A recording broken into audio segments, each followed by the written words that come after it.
অসম আত্মনিৰ্ভৰ আঁচনিৰ ওপৰত বহুতে ডাঙৰ কুৱেশ্যন এটা হৈ পৰিছে যে আকৌ থাৰ্ড ইণ্টাৰভিউ হৈছে নেকি। আৰু কিছুমানে এনেকুৱা কমেণ্ট কৰিছে মোক যে থাৰ্ড ইণ্টাৰভিউ দি আহিছে বুলি, কিন্তু তেনেকুৱা ধৰণৰ চৰকাৰৰ ফালৰ পৰা কোনো আপডেট অহা নাই এতিয়ালৈকে, আৰু সকলো গোটেই সেইটো কথা জানে। যদি তেনেকুৱা ধৰণৰ আপোনালোকে চৰকাৰী ফালৰ পৰা আপডেট পাইছে তলত কমেণ্ট কৰক, আৰু কোনখন ডিষ্ট্ৰিক্টৰ পৰা আপোনালোকে থাৰ্ড ইণ্টাৰভিউ দিছে আপোনালোকৰ নিজৰ ডিষ্ট্ৰিক্টখনৰ নাম লিখক। আৰু কিছুমানে কৈছে যে আমি ছেকেণ্ড ইণ্টাৰভিউ দিব পৰা নাছিলোঁ, কিন্তু ছেকেণ্ড ইণ্টাৰভিউ আমাৰ 5 তাৰিখৰ পিছত মাতিছে। কিছুমানে কৈছে আজিও আমাক মাতিছে ইণ্টাৰভিউত, কিন্তু তেনেকুৱা ধৰণৰতো কোনো আপডেট নাই চৰকাৰীভাৱে। আপোনালোকে নিশ্চয় গমেই পায় যে 5 ছেপ্টেম্বৰত শেষ হৈছে ইণ্টাৰভিউ যোৱাকালি, সেইটো কথা সকলোৱে জানে। কিন্তু তাৰপিছতো কিছুমানে কৈছে যে মই ইণ্টাৰভিউ দি আহিলোঁ।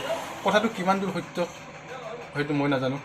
যদি আপোনালোকে জানে আপোনালোকে তলত কমেণ্ট কৰক, আৰু আপোনালোকে যদি এতিয়া বৰ্তমানো ইণ্টাৰভিউ দি আছে আজিৰ তাৰিখতো, তেতিয়াহ'লে আপোনালোকে তলত কমেণ্ট কৰক। ভিডিঅ'টো বেছি দীঘলীয়া নকৰা। বাকী যিখিনি ইণ্টাৰভিউ দিবলৈ ৰৈ গ'ল আপোনালোকে ছেকেণ্ড পৰ্যায়তে ইণ্টাৰভিউ দিব পাৰিব, আৰু আপোনালোকক ছেকেণ্ড পৰ্যায়তে মাতিব, সেই কথাটো আপোনালোকে জানি পাব। কিন্তু বৰ্তমানলৈ যিখিনি মাতিলে এতিয়া আৰু আপোনালোকক নামাতে, আপোনালোকে নেক্সট পৰ্যায়তে আপোনালোকক মাতিব।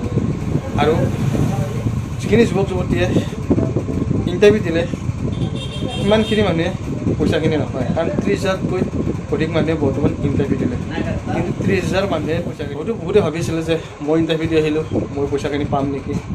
তেনেকুৱা ধৰণৰ কোনো কথা নাই। আপোনালোকৰ যদি 30,000ৰ ভিতৰত চিলেকশ্যন হয় তেতিয়াহ'লে আপোনালোকৰ পইচাখিনি পাব।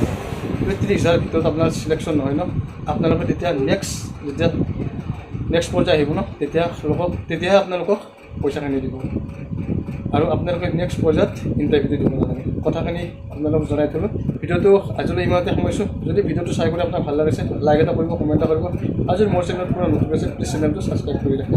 Thank U.